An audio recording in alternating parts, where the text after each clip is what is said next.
morning, good afternoon, good evening, wherever you are from, guys. So this is my life story, right? So I just talk about what I have gone through in my life, and the emphasis will be more on the last 3 years of my life, right? So you'll know why I'm talking about the last 3 years. All the credit for the deck goes to my son. Okay, so he created all this picture, images, and everything. So he wanted to add few things. I said like, okay, leave it. I didn't want to make it a corporate presentation, so he wanted to add few things. I said, okay, do whatever you want to. So this is not a soft story by any stretch of imagination, right? So just something background about me. This is Ranga here, Rangarajan, born 1973, born in Chennai, India. So for people who do not know South India, so a proper Chennaiite all my life. Right? This from my life story, right? So I had to decide during my 10th standard as to which option should I choose in the 11th, right? So should I go the commerce way? Should I go the science way? And inside, I had two options, right? I can either go the biology way or I could have gone the computer science way. So people who know about amoeba, right? I was extremely good at drawing. The best drawing that I can do was amoeba, right? So which could take any shape. So my choice was easy. I didn't want to go the balance route. So I said, okay, let me take computer science. Maybe at that point of time, that was upcoming. I'm talking about 1988, right? So computer, okay, let's see what it actually means. So that was my decision that I had to make between biology and computer science, and obviously the results was easy, right? So I took computer science in school, and then so in college, by 2 years of time, I felt like enough of computers, right? It could be for any reason. So in college, I had to choose between either computer science or I could choose civil engineering. I did my bachelor of engineering, so I said like enough of computers. I wanted to go to. I took civil. I thought like let me be in the construction field, and that's how actually I finished my graduation in '94. And for 3 years, I actually spent doing a civil engineer's job, doing construction, and doing a site engineer work. But then things took a different turn, right? And then I joined Cognizant in September 1998 when probably the headcount was about 1,100, right? So I spent about 13 years in Cognizant doing multiple roles. Right, I was predominantly part of Manlog, manufacturing logistics. So I played operations role for retail, hospitality, Manlog, and I've done delivery manager role. And when I quit Cognizant, I was the workforce head for the testing practice. At that point of time, the largest practice. So I quit Cognizant in August 2011, and I joined GABS. GABS is another IT services firm. I joined GABS in September of 2011. Again, all of that was predominantly India driven. I never wanted to come to the US. I had plenty of opportunities to do so in Cognizant, but for some reason I never felt like I wanted to travel. So I was only making short-term project trips, but never anything long-term. Though I was literally forced to travel, I said like I don't want to travel. So like I said, that's how fate determines, right? So I joined GAS at offshore India. So I had to handle a couple of UK customers and US customers. And again, as fate would have it, I had to relocate to US because one of the customers said like I will sign a major SOW if you are going to send Ranga as a transition manager at on-site. So my company did not even blink an eye. They said like done. So I then felt okay, fine. It was an opportunity for me to give my son a different lifestyle, and also I thought like it's time for my wife to take a break from work. Right back in India, both of us were working IT corporate. So if we leave home around 7:30 in the morning, and by the time we come back at 8:30, right, you are pretty much a spent force. Weekends pretty much some social event, something or other. And for me, cricket is still my first wife. That's what my wife says, right? So every weekend goes into cricket. So some either both days or either on Sunday. So cricket and other stuff. So we basically had very little time for us as a family, right? So it was always going busy. So we said like, okay, let's go to US and then see how it is. So one thing I really found out the big difference after coming to US was the work-life balance, where I was able to spend a lot more time with family, with my son, and enjoying things that which we never did, at least I never did back in India. Right. So I moved to Denver, US in May 2013, and then I had to relocate to Chicago in August 2015, and that's where I currently am. So this is my family, guys, right? So that's my wife, Priya, and that's my son, Adil, right? So the left picture, right? So just something about Priya, right? So back in India, she would probably like, yeah, we went to gym whenever time permitted, right? She would not even get onto the treadmill and run. She was never comfortable running on a treadmill. But after we came to the US and she found a lot of time, right? So she then started getting more serious about her health, her overall fitness.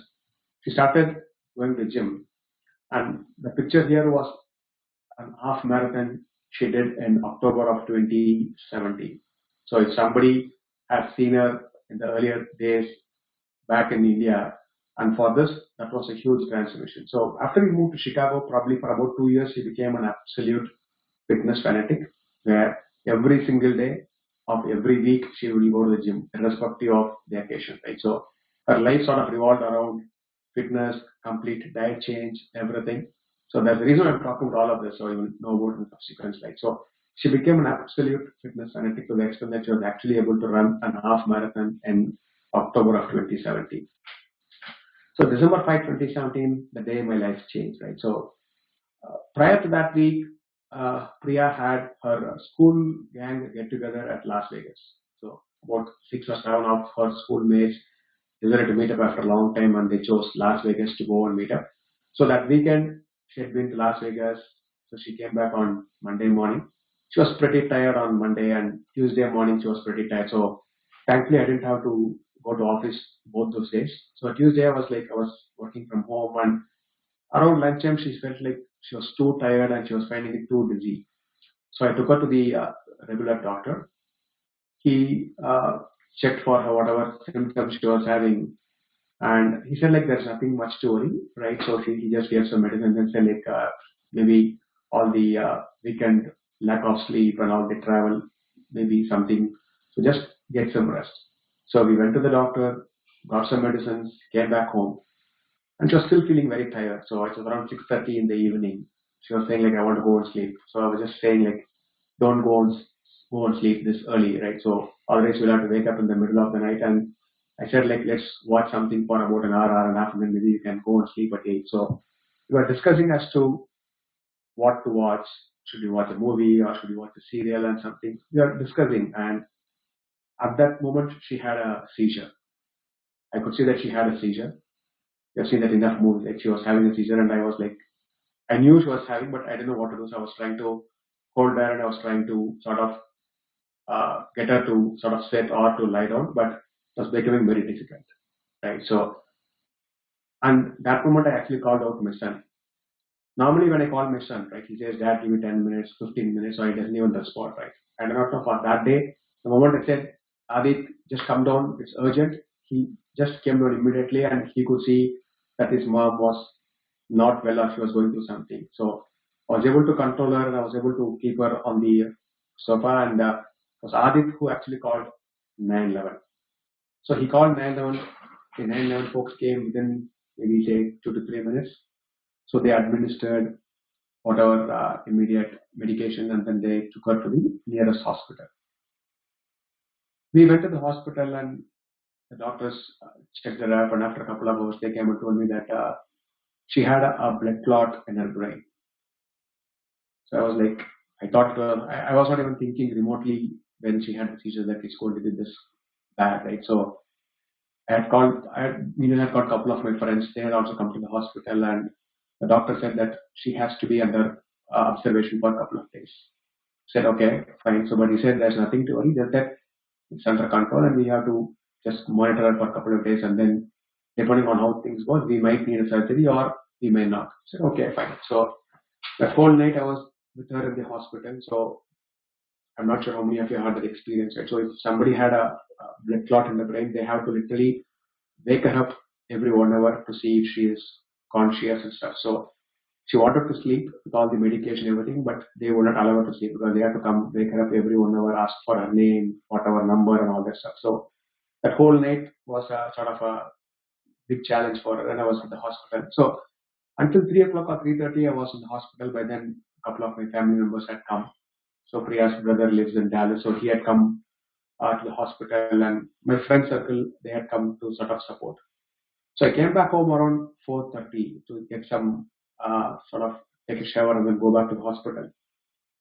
As soon as I came home, I got a call from the hospital saying like her situation has worsened. Her pulse had come down drastically. Her pulse was about close to some 30 or 35, and it was very critical. And doctor said like, I need to perform a surgery immediately. I said like, give me a minute, I'll come back. I'll come to the hospital. Doctor said, I don't have any time. I need her to go to surgery right now. So I just calling you to get a oral confirmation. I said like, go ahead. So it was a 6 hour surgery. She literally had to go through a long surgery, and she came back to the room probably closer to midnight. So she stayed in the ICU for about 5 days, and after that, she was moved to a normal ward for another 10 days. So basically, we were in the hospital for about 15 days. So she recovered well, and the doctors could not find as to what was the reason for the sudden blood clot and why it happened. Just that they felt like a lot of blood had come out and they had to do the surgery. And they also felt like the surgery went well. And they said like sometimes they can never figure out why something like that happens, right? Maybe they felt like 5% of all those cases they'll never be able to figure out the reason. I said it's okay, fine. So what mattered was she was fine, even though I was settling between hospital and home and all that stuff. Thankfully, I had enough friends who were there to support, and then Priya's sister had also come. She lives in Columbus, Ohio, so she had come as well. So from support point of view, it was still fine, but so somebody had to be at the hospital all the time, and we took turns to be at hospital. Right? So what I wished I knew when we went to the hospital was like, what does a blood clot in the brain mean? I don't think, at least I'm not from a medical background to know what it means or how does it come, how does it manifest, what are the precautions. I have no clue, right? And knowing Priya, pretty good food habits, nothing, no smoking, no drinking, no partying. We don't take non-vegetarian. So there's nothing I can put a handle on saying as to this could have been the potential cause. Nothing, could not find any reason, right? And we didn't know how long it's going to be in the hospital. And thankfully, at least in the US, they didn't ask too much about how much of money. I didn't have to pay any money until I was in the hospital, right? For the entire duration of 2 weeks, I didn't have to shell out a single dollar as long as I was in the hospital. My first bill came after a month and a half, right? So thankfully, the insurance coverage that I had from my office was good enough. So, but for people to go through suddenly sitting in the home trying to talk about what movie to watch, to be in hospital in the next 1 hour and going through all this 9/11, it really scares people. So I don't want to say that I was not scared or anything, but yeah, it happened all of a sudden that I didn't have much time to sit, think as to what's happening, why all that stuff. Okay, fine. I just went with the flow. This is something that I wanted to probably tell people, right? When we're at hospital, a lot of people think about too many things as to why, what happens, what next. Beyond a point, we don't have answers, right? Even when the doctors don't have answers, there's nothing much you can do. And one thing I would probably tell this group is the most easiest thing for people to do these days is to go Google something, right? What it is, what does it mean? I never did that because the more you read, the more you read good news as well as bad news. So I didn't want to cloud my any judgment. That's not a very conscious decision, but I just felt like I don't want to know too much. Let me just go with what the doctor says. So I just went with that. Thankfully, like about 10 of my college mates live in the same region in Chicago. So they had come to make sure that for all the 14 days, somebody would come bring food. So somebody was there all the time to be with the Priya, right? So they would take turns. So she was never kept alone except the time when she was sleeping. So that way, I was fortunate enough to have a good support system, a good set of friends who were there to help me out and just make sure that someone was always there to talk to Priya whenever she was awake so that they were able to talk to her, make her feel positive and strong and all that stuff. This again, I'm not sure how many of you experienced it. So after she came back home, because she had a surgery on her brain, right? She became extremely sensitive to any single noise. So after she came back home, even if two people talk in front of her, she would find it difficult.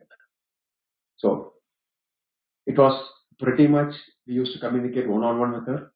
So by the time her parents had come from India to support her, so it was just the five of us, right? Me, Priya, my son, and her parents. So we will make sure that we do not talk anything in front of her, right? Because she could not take the noise. absolutely no TV, no TV for 3 months. Right? So all of us had to move from TV to listening to everything on mobile phones. So all of us used to walk with a mobile phone and with headphones on. So I had to take me off this call. So like I said, no TV for the initial 3 months. Right? So even talking loudly made her feel very disturbed. Right? And obvious, obviously, suddenly from nowhere, now we are completely dependent on people. And doctor said like she should not get another seizure in the near future. It's going to be very difficult. So we literally had somebody right next to her 24 bar 7.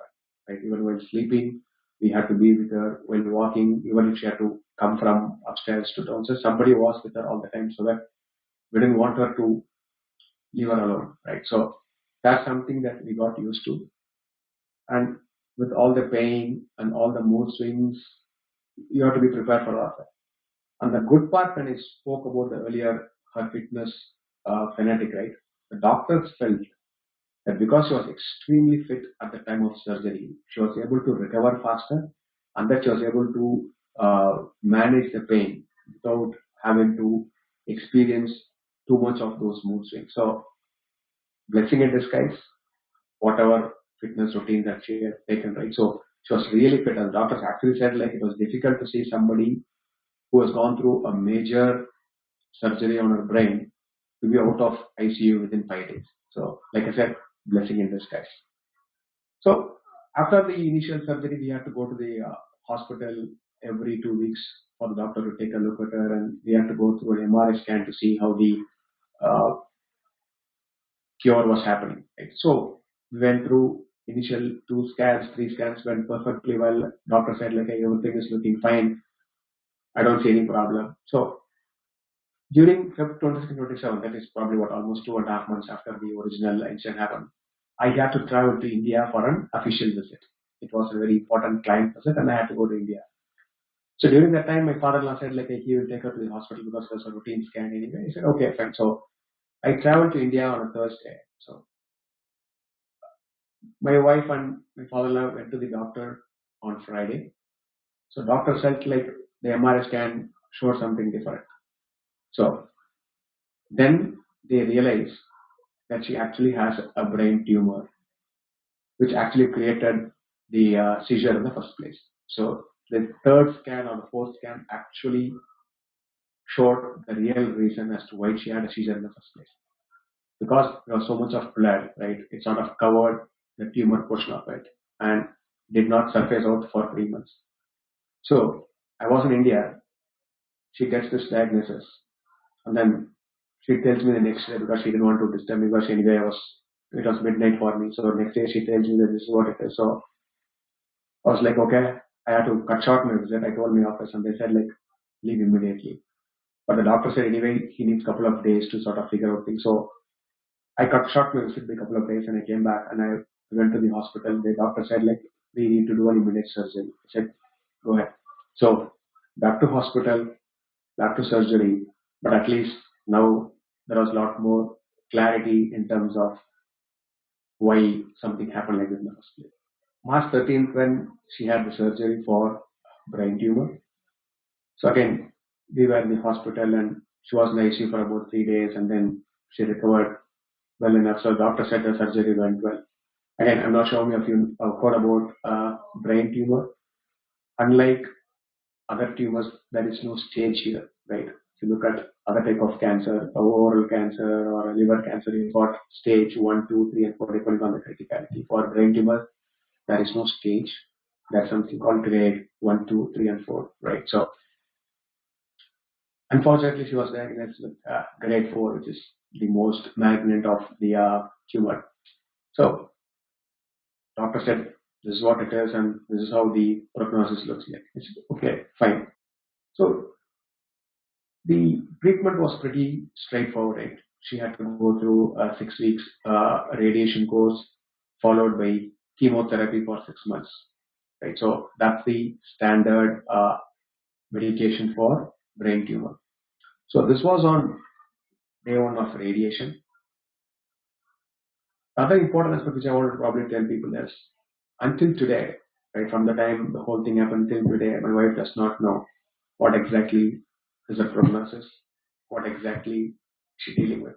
She only knows it is brain tumor, but she does not know what really it is or what it is even called scientifically. Right? So I've not told that to anybody for that matter, except for a couple of my friends who know it. For everybody else, I just told that everything is this is what it is, and I didn't want to scare anybody, or I didn't want to sort of make every living day a pain to think about what has happened. Right. So from that point, it worked for me so far.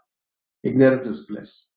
Right. And nobody asked. I said like I've shared whatever you need to know. Beyond that, all I requested my immediate family and close friends was don't Google and don't go and ask anything to Priya about her health or anything apart from just asking how are you feeling and anything. Don't ask too much beyond that. So I didn't want her to feel scared or everybody coming asking what's happening all that stuff. So it was a tough phase, but I think it sort of worked out well. So this is day one of radiation. Thankfully, the hospital where she's getting treated is close by, and it's one of the best hospitals in Chicago for neurosurgery. So that way it helped. It's about 10 minutes drive from my home.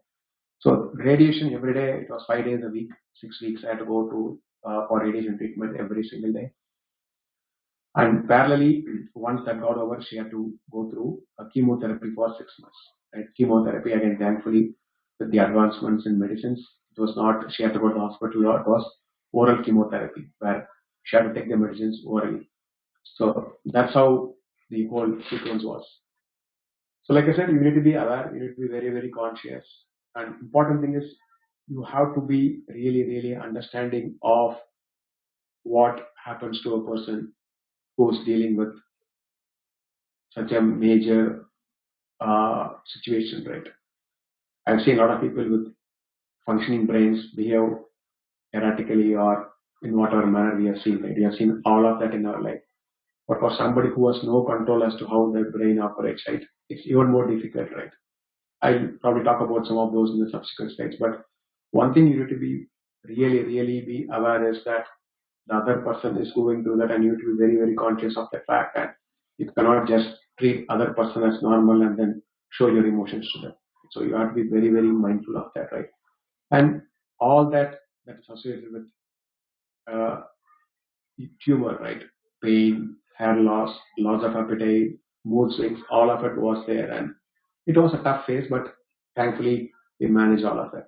So this is something that again, Optune is a specific treatment for brain tumor. So this is Optune, right? It's a wearable FDA approved device. So if you look at the picture down, right? So you got these pads, right? So you have to have stick 4 pads, and these pads last for 3 to 4 days, which means like I have to shave her hair every fourth day and stick these pads, and this it's also connected to a battery. So she has to wear this Optune for about a minimum of 18 hours every single day. So basically, this whole battery and the pouch becomes part of her. So this is one of the advances for brain tumor treatment, right? At least 18 hours. There are days where she has worn it fully too. So that's how the treatment is. So like I said, every third or fourth day, I have to completely change this. So she can take a 6 or 8 hour break from Optune. And at the end of it, I have to completely shave her hair, apply this. That's about half hour to 45 minutes procedure. So I made sure that my son was aware of the process, and some of my friends were also aware of the process, so that in case I'm not around for any reason, they can apply this. So this, again, thanks to some of the medical advancements, this actually helped her, right? So she basically have to wear this all the time, and she's got used to she's got so used to this now that we don't even feel that there is something extra. Like I said, train additional people as much as possible. You just have to get used to it. And what we do whenever we go out wearing Optune, if somebody is going to come and know what it is, we don't say anything different. I just said the fact that hey, she's getting treated for brain tumor, and this is a medical device.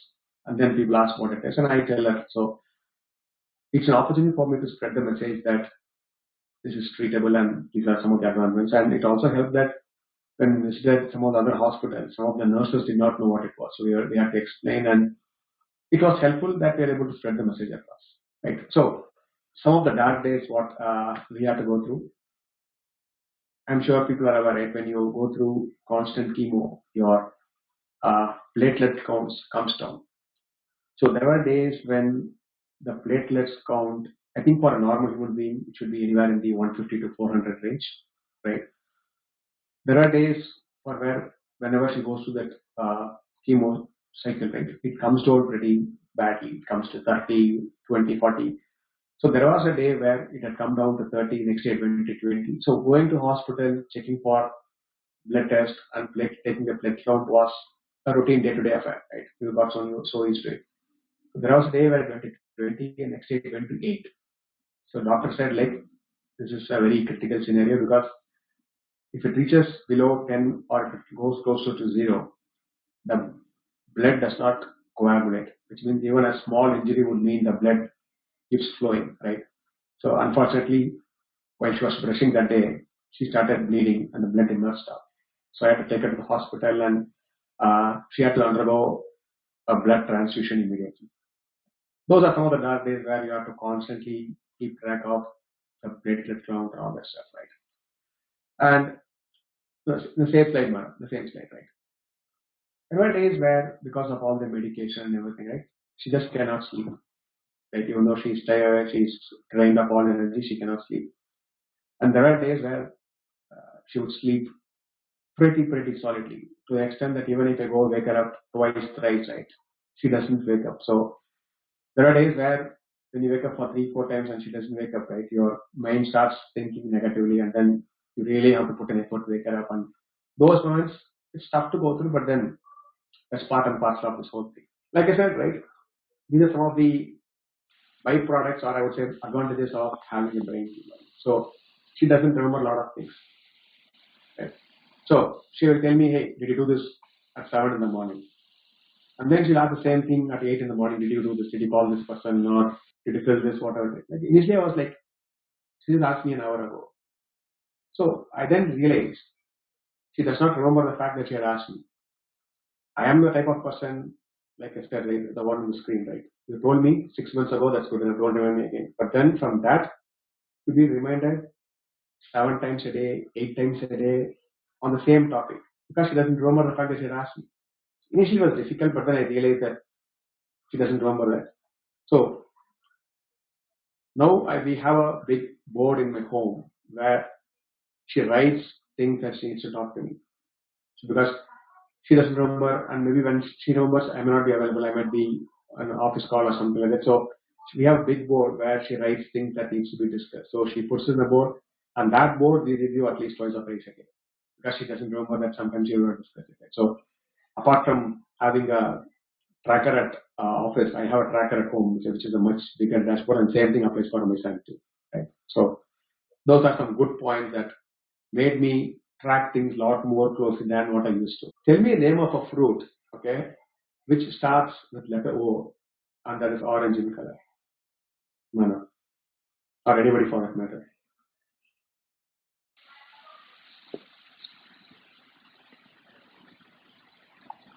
Orange itself? Orange. Exactly.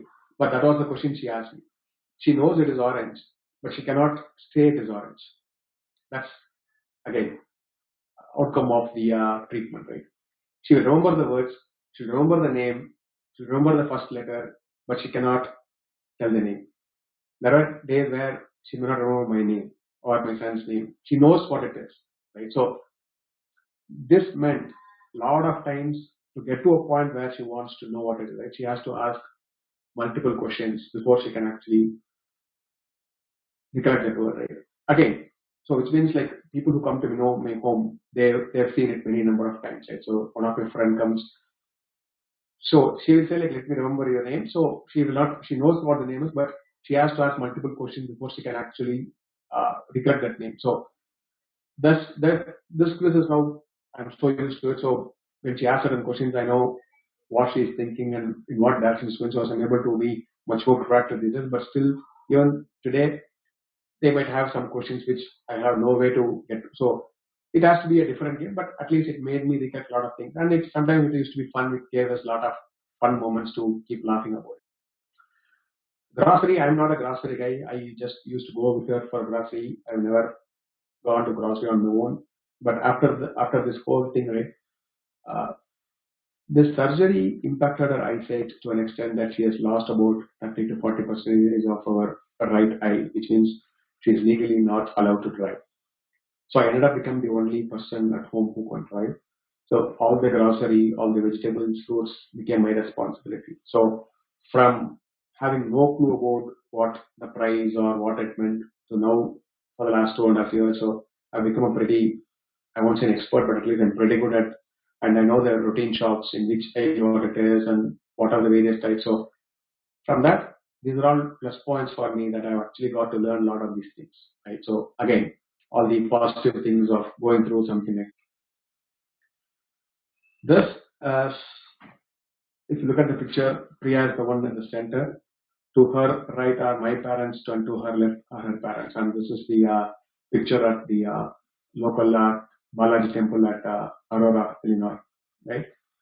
This whole exercise, right, for the last 2.5 years, she has become intensely religious, right? So she needs something to keep her going. She needs something that keeps her spirits in a positive manner, right? So every day she spends about 7 to 8 hours every living day, either reciting to some slogans or chants something or water something related to God.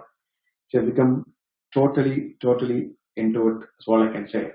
And I'm a I'm another extreme, right? I'm a non-believer, but I had to sort of support her to an extent where we volunteered at the Balaji temple for 4 hours every weekend. So since she cannot drive, I had to drive her, and I had no point in just sitting outside when she was volunteering, and I also wanted her to sort of be near her rather than just leave her alone. So I ended up actually doing volunteering. So the whole of last year until the COVID struck it, every single week we were volunteering at the temple for 4 hours. So and I both of us were doing it, and people who knew me, they would say, Ranga, this is God's way of getting to know you better or for him to you to become religious. I still date, I don't believe that, but then I'm not questioning as to why or anything. I wanted to support her. This gives her immense happiness. This gives her a lot of positivity, and every weekend she looks forward to doing the volunteering. And all I did was to sort of support her, but just for people to be aware that for someone to stay positive or not get into negative thoughts or start worrying about things, right?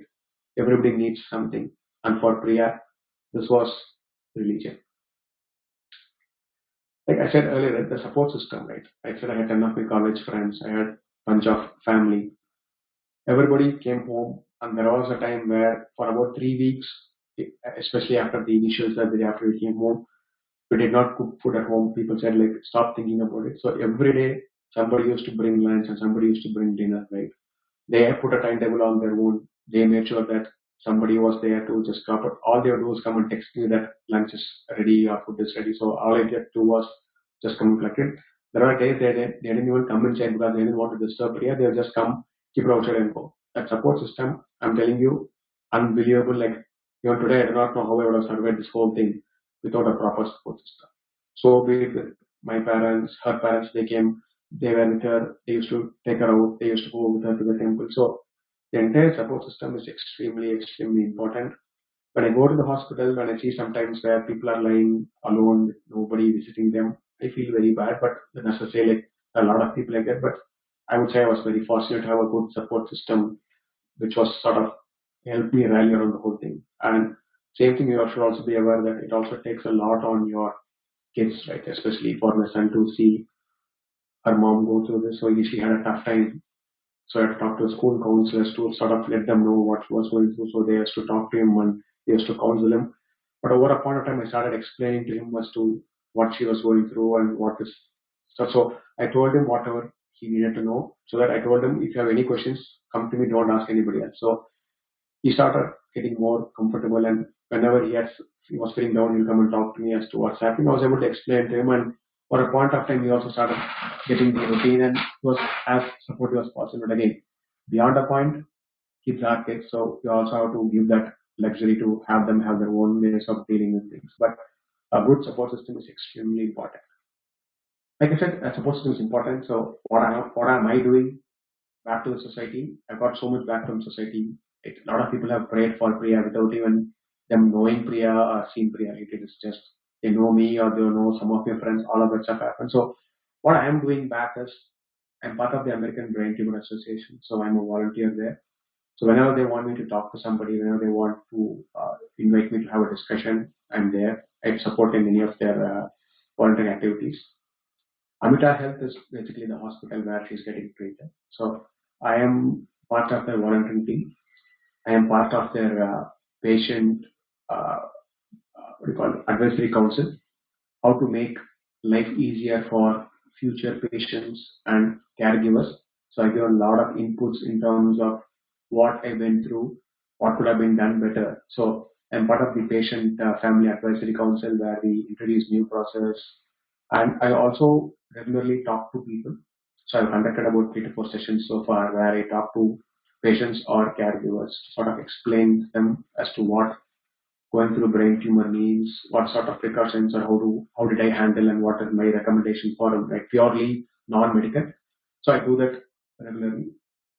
Again, Immerman Angels is sort of a mentoring mentee sort of program where you can actually mentor fellow patients or caregivers. So I have sort of counseled about 3 to 4 people where I sort of talk to them as to what I've gone through. It is purely being there as a support system. Like if they feel down or if they want to talk to somebody who can understand what they're going through, they can reach out. So it's purely a voluntary based. And the last one, if you look at the road to recovery, I'm not sure how many of you are aware. The biggest drawback to our American healthcare system is for people not being in a position to go to the hospital. Hospitals are there, people are there, but they don't have a support system. Either they cannot drive, or they are too old, or they don't have anybody to help them take them to the hospital, right? So I am part of the road to recovery where they allocate me that I go pick up this patient and drop at this hospital. If I can wait at the hospital and drop them back home, or if not, somebody else may do that. So I'm part of that program where I actually help people take them to hospital and probably from hospital back home. And there are a couple of times where my wife actually wanted to join me and she had joined me as well, right? So she wanted to be part of that as well. So this is my way of doing something back to the society. Like I got a lot from many people whom I did not even know, but this is something I feel that I owe to people in sense like if I can make life easy for anybody who's going through this with my insights and what I've practically gone through, that's my way of doing that. And one thing I also need to mention, my current office, they've been extremely supportive as part of support system. Right? They never questioned me. I've been working from home for the last 2.5 years. So people for whom this entire COVID working from home is a new experience for me. It's no different. I've been working from home for the last 2.5 years, and my office never questioned me on anything. I was there for wherever needed. I was there to meet up with the customers. So they didn't see any change in the way I was able to provide output. Right? So to that extent, if I could say that I'm not going to come to work, I have to go to the hospital, no questions asked. Right? So my office was extremely supportive, and I think that actually plays a significant part. Right? The last thing you need to worry is to either look for a new job or be stressed at work, that you actually start losing focus at home. So that way they've been extremely helpful too. Okay, these are my key learnings, right? You just have to accept it. No point in trying to ask why me, right? Why me? There's no answer to it. Like asking why me and why it happened, all that is beyond a point is of no use, right? It's not going to solve the problem. So accept it, just move forward. For people who do not know me, I play cricket all the time. So for me, it's like you see ball, you hit ball. Right? That's how you play in cricket, right? That's how people play, right? If you're going to be wondering as to what happened to the previous delivery, it's not going to help you. So previous delivery is history. Yeah. New delivery is how to. So I just deal like that situation, right? Something, any curveball comes, yep, just deal with it rather than worrying or wondering about it, right? Other important aspect is while all the focus is on Priya, I wanted to make sure that I also take care of myself so that I can be physically fit and also mentally fit to go through all of it. So I have actually focused not on my health as well. So that is something I'm telling all the caregivers as well. Like, don't just keep focusing on others. You also need some relaxation. You also need to sort of take care of yourself. So when things started getting better, I used to go out to movies. Earlier, all three of us, me, my son, my wife, used to go for movies. But then since she did not want to spend so much of time, I used to go for a movie every single weekend, or there were days where I used to go for 2 movies a week. That was my way of relaxation, especially during the Chicago winter. You can't do outdoor games anyway. So please take care of yourself as a caregiver. That you need to be relaxed, you need to be mentally fit, also physically fit.